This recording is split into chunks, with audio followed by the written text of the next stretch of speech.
Hi, Good morning. I'm with Martin Davies today, longtime friend, longtime colleague of Base, and I just wanted to sort of pick his brains a little bit about his memories of his journey into supported employment. Hi, Martin. Hi, Robert. How are you doing? I'm doing fine. It's good to see you. It's a long time since I've seen you. Yeah. These sort of ways of communicating are great, but it's nothing like in person, is it? You know, having a No, chat and a pint. But it's not, and I think we've probably had far too many pints together and far too many times when we've been together. But so this time it's a cup of tea in the morning, I think. it is. It is. Uh, what I wanted to talk about a little bit is I'm trying to sort of get everyone to remember when they started along this journey with supported employment, and you came down a different path to me. You were always with the National Association of Supported Employment, and that side of the fence. We used to call you the men in suits, not the men in black, but the men in That's right. suits. And you always used to call us the Association for Supported Employment Agency, the hippies. The hippies, yes. And I think now we both probably moved to the hippie stage. But can I ask you, how did you first start on this journey? Um, you're right. I haven't. But I don't think anybody starts on the journey for supported employment on a sort of traditional route. Nobody leaves school and says, "I'm going to work in supported employment." No. There's something that happens. And we all bring various life experiences to it, and mine was definitely not a traditional route. 20 odd years in the construction industry, and all that brought, and all those that conditioning and way of working, which really isn't that conducive to to the values of supported employment sometimes. But I suppose the catalyst for me was my wife. She set up a charity that provided social interaction and friendship for people with learning disabilities. And I became a volunteer back in the mid 90s, whilst I was still sort of in a senior position in the construction industry. And I met loads of friends people who became friends.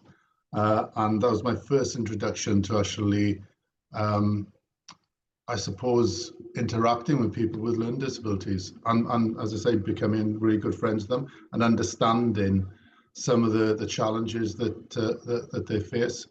And after a while, I suppose my satisfaction with my career wasn't quite there. It sort of it wasn't hitting the buttons I needed, and I looked for something different. And I was taken on by a local authority in the southwest to deal with a failing service. But as usual, it's not necessarily the service that's failing; it's the managers that have failed the service. And my predecessor actually ended up at Her Majesty's sort of pleasure for a few years with what he did to the provision. But Wow. I inherited a provision that included the old training units, included a really old-fashioned supported business, a sheltered workshop, and something called supported employment service. So when I inherited that, I inherited a staff group that didn't talk to each other because basically, as you sort of alluded to, the men in suits who run the factories didn't get on with the hippies running the supported employment, and I had to manage both of them. And I found inspiration on both sides. I found that lots of the principles applied with supported employment could be and should have been applied within the supported businesses. And as an organisation, we were members of AFSI and members of NACE. And I remember going to my first first AFC conference. I think it was in Bournemouth. And Yes, it was the Bournemouth one where I was always told where someone emailed me and said, I went to the Bournemouth AFC conference, and can I tell you, it was actually really good. And yeah, it was and I think it was the reignition of AFC. It was a really important conference, the Bournemouth one. I wasn't there. it was well. There was this guy who you might know him. Quite a guy who looked totally out of place in the suit on stage, Hugh Davis, and and I warmed to him straight away, and we met and had a couple of pints, and that was the start of, I suppose, my introduction to supported employment. But it became quite obvious to me that as a sector, we were driven, not necessarily both sides, and there was sides, were driven by not the divide was funding. The divide was the businesses were provided funding from government, and AFC wasn't, and support employment wasn't, um, and we needed to somehow get on the same page, because we ended up fighting each other rather than actually looking to see how we could best promote the cause. And the cause was and continues to be the same. You know, the cause is for people to have the right to work, for whatever and whatever support mechanisms that are needed need to be provided. Um, and, uh, and for me, it was obvious that there was a great benefit in looking to see how both those organisations could work together. I do remember that time, and someone foretold me, said, "Oh, the fact that you and NACE are going to join together, and the supported businesses and AFC with the supported employment, there will be real trouble." And I look back now at the way that we have moved and we have joined together, and I look from, I think it was 2005 was the first conference that we had, the joint conference together in Yeah, Swansea. And yeah. I look how we've moved now and how base is now and how united and everything is. He was wrong. We actually, you were right, and Hugh was right in that we were stronger together. Yeah, definitely, and base continues to be on a journey, and from the outside now, I see that journey progressing, and I know there are lots of challenges, but I suppose I'm happier that we are moving, and base is moving to maybe a more inclusive sort of a way of looking at things, because I remember, back in the day when, it was supported employment, and the model or nothing, and then we start having to look at, supported internships, and project search came along, and first of all, wow, what does that mean? It's not the true model. How do we deal with that? And we set up one of the first ones in Plymouth, and it was a great success, and now, supported internships are part of the landscape, as they should be. And based not only has recognized it, but actually is the lead sort of organization of promoting it. So we need to understand that it's a broad church, really, that we need to be looking at. I think the biggest lesson I learned from that is that no one model works alone, and No. I think that we can learn from each other. And I think one of the biggest things that I've always thought about you is the way that you have, and you alluded to this in the beginning, how you've modernized supported businesses. Because when I first started in my area, they weren't really supported businesses, they were supported workshops, and you'd go Yeah. there on a Friday afternoon and people were doing absolutely nothing but crosswords. And in your time at Plus, and I go on to the fact that you changed the name to Plus, I think you actually brought in that driving force of how your model could actually gel with the supported employment model and modernize some very archaic businesses to be vital businesses. Yeah, yeah, and just on to say, you mentioned the name. You got, the what we were before was PIS, which actually I was Never. yeah, I was really eager to get away from, and was and I was prevented for doing so for many years. And,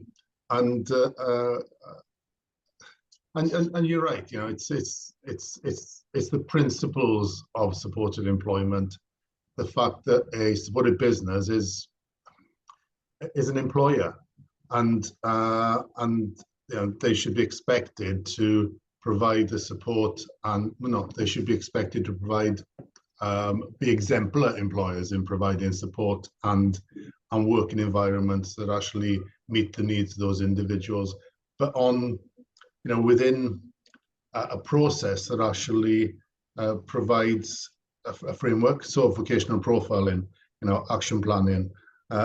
If those are in place, those individuals are going to get the career chances that they have a right to, and it shouldn't be just people turning up, even though there is the argument that well, yeah, they're turning up and they're getting paid and they've got a pension and they get all the things that go with that. But there's so much more that should, can be, and is now being provided by supported businesses. But that's only driven by the understanding of the principles of supported employment. So there's a crossover, really. I think that's where you've been instrumental, because when I have seen, and I've seen services where the people with disabilities would be in that service but would not be allowed to use council services. So they wouldn't be allowed to have computer training, and they wouldn't be allowed to have other areas of training that would develop them. And to me, you drove a sledgehammer through that, and by creating Plus, I think you created an environment, and I think you were fortunate to probably take over an organisation that did have a supported employment service with it. Yes, but that supported employment service was developed in Plymouth, and actually came along, to be honest, with my colleagues from Plymouth into the Plus organisation. So that was the real advantage of and the value of what we were doing in Plymouth. And Plymouth was at the forefront of some of the supported employment sort of work, especially with DWP. We right in the early days, we did something called steps, and we had European funding for through DWP to deliver an employment service that basically had big elements of supported employment in there. I believe that led on to the development of WorkStep, which again I was fortunate enough to be involved in the design of, which led on to the development of WorkChoice, which again got that step closer to supported employment. Not there by any means, but closer, and eventually has led to the concepts of universal support. And if you talk to senior people with DWP, some of them actually recognise those steps from those early days of steps, and it's been a long, hard slog. If you think about the years that have passed in trying to get supported employment recognised and up there as a vehicle that can actually be used. I think most people agree, not only for people who learn disabilities, or it's a support mechanism that can work for any disadvantage. For all of us need levels of support, and need occasionally a sort of a mechanism to move us along, or help us move along. And I think it's getting more. It has finally got some traction, and it's going to be a really exciting time in the next few years for the sector, for supported employment, but some big challenges, I think, as well. I think there's massive challenges. Actually, what you've said has given me some ideas on, well, one of the issues is for Europe, and you know, I have a big European hat still as regards my work, is procurement. And the UK went down a procurement policy that maybe we would both have fairly different views, and in the board at base, often people thought we didn't like each other because we would argue quite intensely about our views on this. But the procurement issue in Britain, I think, is only starting to turn round to allow smaller, more organizations like myself be involved in supported employment again, without having to just use funding models like trust funds. What is your view of UK's journey in the procurement model in the past sort of 10 years? Well, 15 years. Okay, I've always been, I've tried to take a pragmatic approach to working within what government and DWP have, the direction that they've been going. Not necessarily, well, in most cases, disagreeing with the approaches, but having to understand how best to work around those issues, and lots of that actually directed how we developed as Plus. You know, it forced us into becoming a certain size. It forced us into leaving local authorities. It forced us into becoming a prime, because we couldn't work. We couldn't deliver as a subcontractor in the way that we know that we needed to serve the people we were there to serve. So lots of my stand was I suppose trying to take a pragmatic view and trying to get an understanding that services needed to work in a certain way to make the most of the procurement process. So I don't think we actually disagreed in principle on things. We didn't. It was just a pragmatic sort of position that I thought, was I right? I'm not sure. You know, I know that the Plus and the people we provided services for the limited time that, you know, we were up there as a prime, benefited. But you know, in hindsight, DWP changed their situation, and we no longer have a disability employment service, a contracted disability employment service. We're not there. We don't have it. But one of the first things that I got involved with when I stepped down from Plus was through Base. I wrote a paper to my contacts in DWP, because one of the advantages of actually being a chief CEO of a prime was you get access to at various levels. Obviously nothing untoward, but you can pick up the phone and you can speak to people on occasions, and therefore, you know, as now an independent consultant, if that's not a word I like using, but you know, that's a word that probably I was until recently. I put a paper in about trialing local funding for supported employment, and that led to the trials that have now led to the local supported employment sort of trials, and now on to again the universal support. And I suppose my views are, to answer your question, I don't know what the answer is, because everything tells me it should be local provision with small local providers, and that we need to move to that position. But we have local authorities who don't have a statutory obligation to deliver those services and who are strapped for money. So in reality, is that going to work? We have to have a mechanism for ring fencing, and we have to have a mechanism for ensuring that quality provision is provided.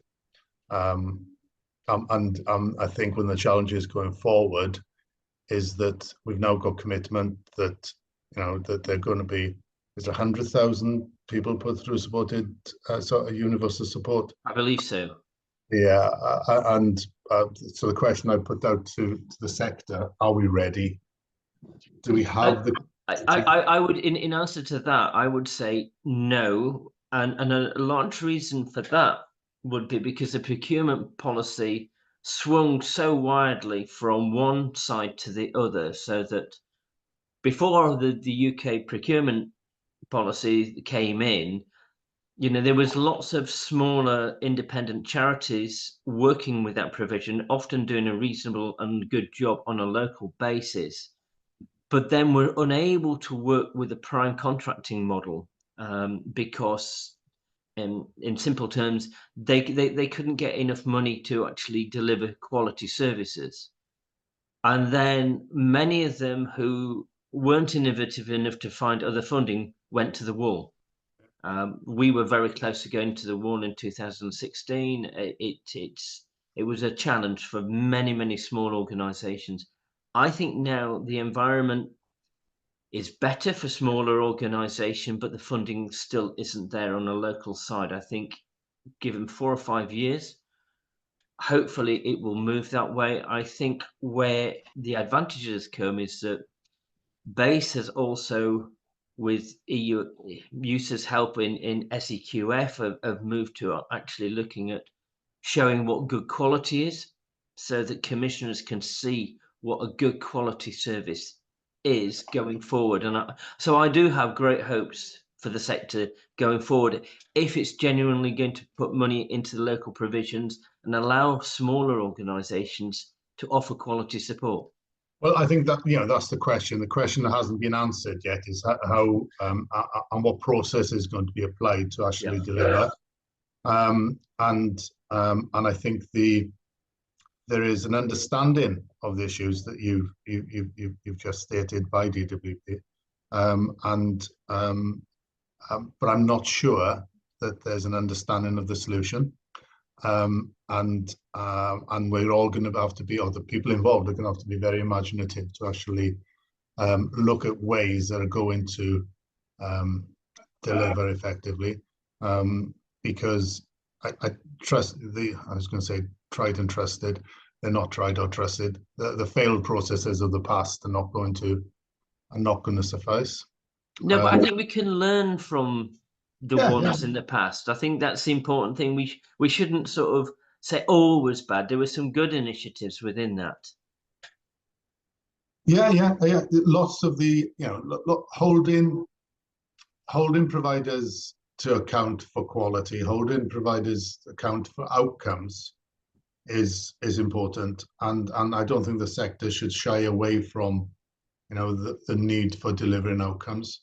And I think in the past sometimes we've felt that chasing outcomes can actually affect provision and maybe get some unintentional consequences.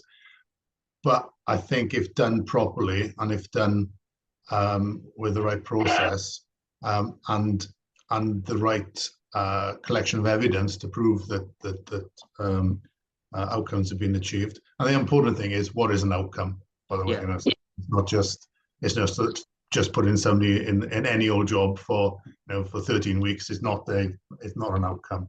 What we're talking about is sustainable jobs and careers, and finding ways of evidence in those. There are some excellent provisions out there, delivering supported employment, which are creating real sustainable careers for people.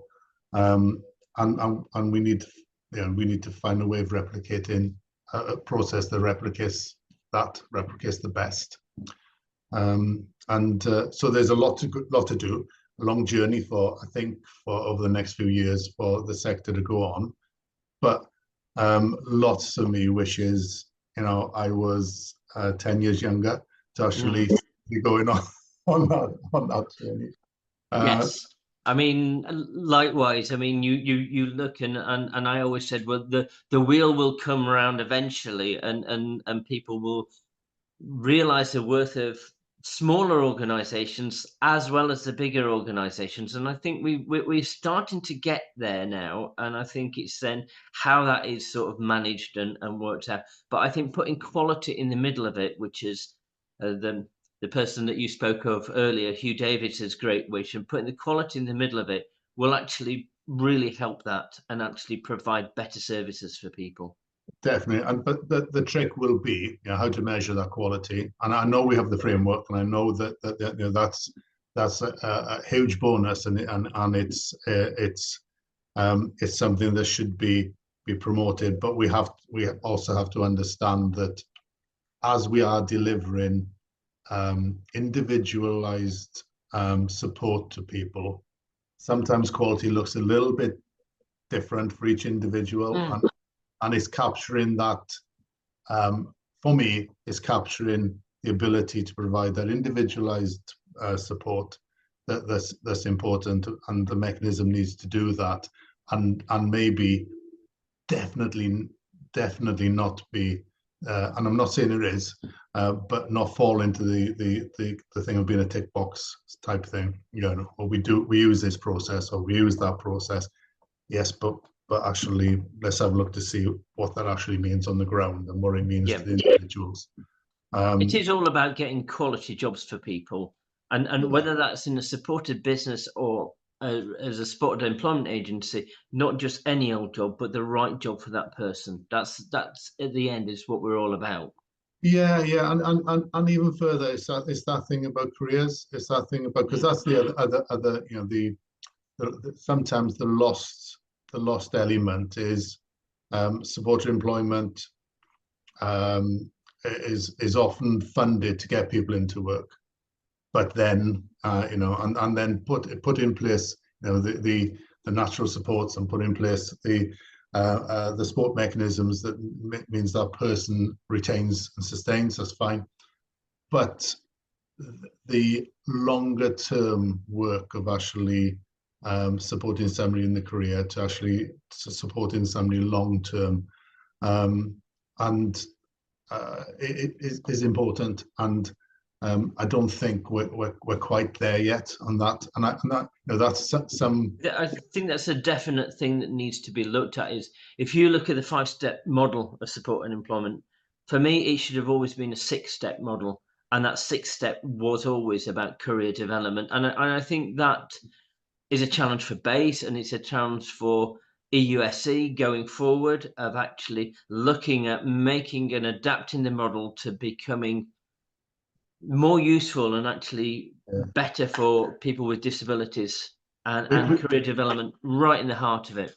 We have a developer now in the UK, which is or Britain, which has the potential of delivering some of that, and that's we have the access to work, and now the access to work plus model, which is being evaluated at the moment, and I've been involved in that for the last sort of 7 years. And the interesting thing for that is we're now looking at long-term support, flexible support for people that can tag on to the end of a supported employment model. And although it started to be developed as something for supported businesses, it's widened, and it'll be adopted in the and I think access to work is a jewel in the UK's crown on benefits, and not many other European countries have it. The big plea I would say on access to work is they need to remember that it should be full cost recovery.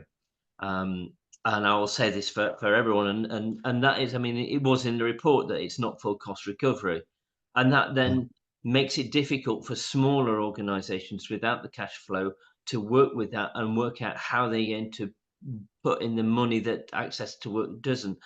On saying that, it has that flexibility, and the work that you have done over the past 10 years in moving that forward has been tremendous. And I'd say watch this space for Access to Work Plus. I think if it's rolled out properly, like I hope it will be, it'll answer quite a few of your questions about the full cost recovery and the ability to do some upfront funding to look at how best we can complete the the pathway of support for people into sustainable careers. Can I move you on a little bit to the work that you did after you left Plus, and you said I was an independent consultant, but you did an awful lot more than that, and one of the biggest things that you did alongside all the other supported businesses is the creation, or not just the creation, but actually making the Supported Business Alliance a really credible organization, and the massive difference that you and some of your colleagues have made as regards that vehicle. Well, again, I was fortunate to be asked to chair what is now the Supported Business Steering Group, which I did until last month when I retired, and it's been something that I've been doing for the last 7 years, and it's been great to see. The benefit of it is that the businesses that have been involved are the businesses who really get it, the businesses who really understand and who want to drive change, who are the ones that are adopting, going back to support employment principles. They're the ones that actually provide the services that they should be provided. So it's working with. I've been working with a group of businesses that are, I suppose, the exemplar businesses, but also then widening it to social enterprises, because that's the issue is we try to box things, don't we? We want to say it's a supported business. We want to say it's a social enterprise. We want to say it's a social firm. In essence, they're employers. And they're employers that are have the objective of facilitating employment for people with disabilities. Now, they can do that in various ways. Some of them are some can fall back into the traps of history that businesses have been through. And what the Supported Business Steering Group has been trying to do is to ensure that everybody learns from the lessons of Remploy. Everybody learns of the lessons of the dozens of businesses that have failed, not only financially failed, but actually failed the people that they were there to serve. But also recognize the good work that's actually been done by a lot of sort of businesses and a lot of social enterprises, and getting that recognized in the same way as BASE and others have got supported employment recognized. Getting supported businesses recognized as something that actually is worthwhile and can really be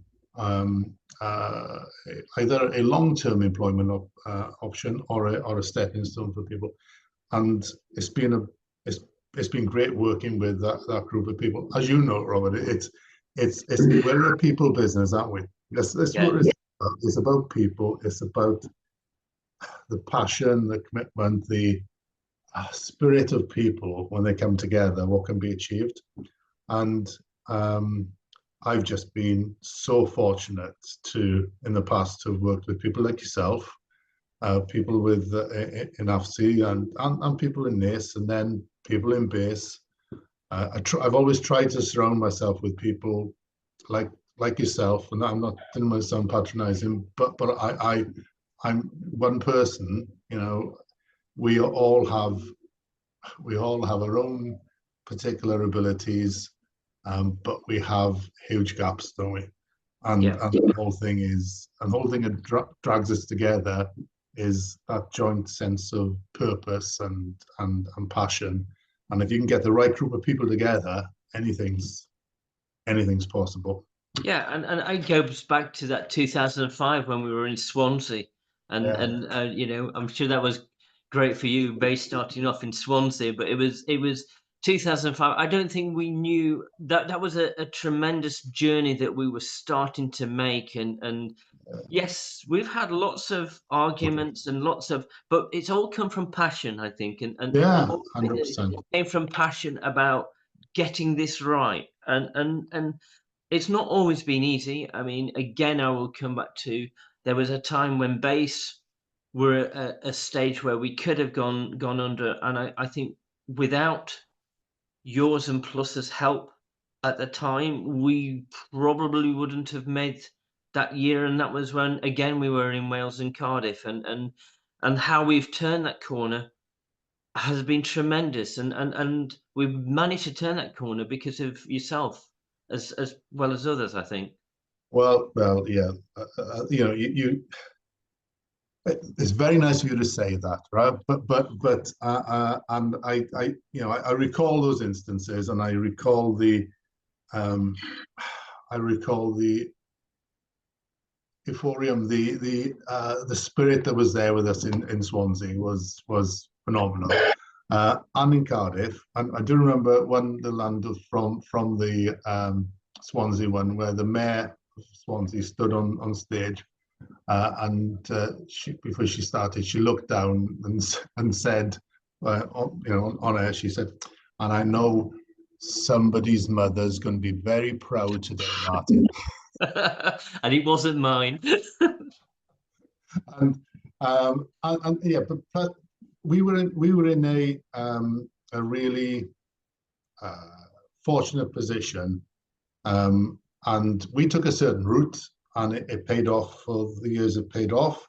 But I was very fortunate to be working with a group of people in Plus, lots of them from the sport employment side. So, and I'm not going to name names, but they know they know who they are, and who were inspirational, and who were with us on that journey. And I think that's what Plus could also do. You know, we could play when base needed that resource. We actually brought some resource. I'm thinking, I suppose, particularly about Geraldine at Yeah, Scott Smith at that time, and we were able to bring some additionality that the smaller providers couldn't. yeah. And and the experience and passion of those people. Um, yeah, it was great to be part of that. Oh, wonderful.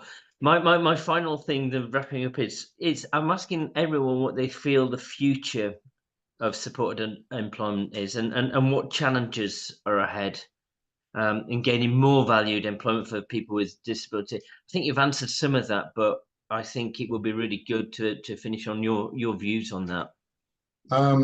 I think the challenges are going to be that of delivery. I think we've got to a position where we have recognition, quite rightly. So now it's about our ability to deliver as a sector, and the quality, as you've alluded to, ensuring the quality of provision to those individuals is where it should be, and um, and scaling up, because I think once that recognition is there, I think, you know, there's a great opportunity for providers. And I think, you know, your point of view is going to come to fruition. It's going to be small local providers, and the challenge is going to be getting the commissioning and procurement processes in place that sufficient money gets down to the delivery people. Mm-hmm. Because in the past, I remember we've had and DWP are going to be driving that commissioning process. And in the past, we have had processes with DWP where the funding, by the time it gets down to you know the people on the front line, is as little as 25% of the funding. I always described it like drug dealing, that the prime would take 30% off. They would give it to another subcontract that take around about another 30% off. And the small organizations like us would be left with talcum powder and whatever's mixed with it. Yeah, and I've stood up in numerous. I used to stand up in numerous conferences, actually explaining the finances to DWP and people of how that actually works. Yeah. And actually, it has a knock-on effect, because the lower you go down the tiers of provision, the specialist providers are, you know, the small boys at the bottom, small players at the bottom. They're the ones that are dealing with the most complex needs, and they're the ones that are getting the least money. And I'm confident that there's a recognition that is that's flawed now. But you know, and the other thing, we have now got, it's funny, we now got people in DWP who've actually been on this journey with us at senior levels. And that hasn't happened before. We've been trying to convince people in a way that is alien to them, because this it's not something they're used to. We've now got people who are you know, senior people in DWP who've been around and actually have been on this journey. So I think that will help going forward. But the challenges are going to be about we've moved away from convincing that it's the right thing to do. It's now how we do it, how we commission it, and then how we deliver it, and how we evidence that we're doing a good job. Martin, that's a great way to finish. So thank you for the interview. It's been a pleasure. It's been a hoot.